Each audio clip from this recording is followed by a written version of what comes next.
Universitas Harvard adalah universitas terkemuka di dunia yang terletak di Cambridge, Massachusetts, Amerika Serikat. Didirikan pada tahun 1636, Harvard adalah universitas tertua di Amerika dan terkenal karena prestis akademiknya, fasilitas riset kelas dunia, dan lain sebagainya. Saking bagusnya universitas ini, banyak orang dari berbagai penjuru dunia belajar di sini setelah melewati berbagai tes yang tentunya tak mudah. Sayangnya, kemungkinan besar Harvard tak akan bisa menerima mahasiswa dari luar Amerika lagi. Hal ini karena pada 22 Mei 2025, pemerintah Amerika secara resmi melarang Harvard menerima mahasiswa asing.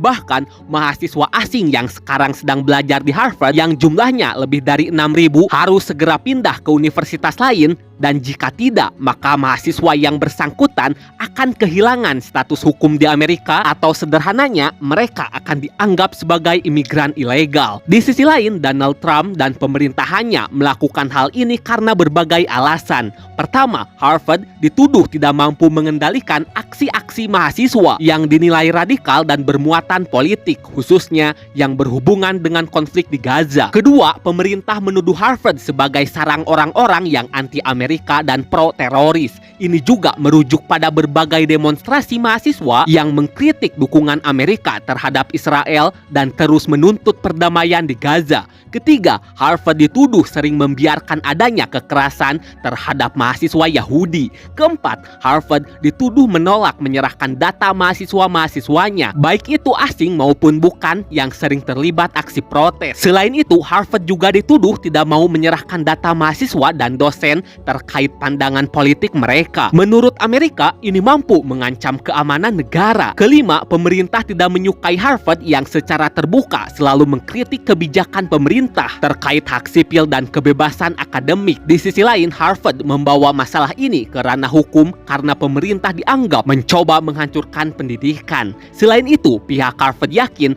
pemerintah melakukan hal ini karena Harvard tidak sejalan dengan pemerintahan Donald Trump dan menolak terlibat dengan politiknya atau mengikuti politiknya. Singkat cerita, pada 23 Mei, Harvard menang di persidangan.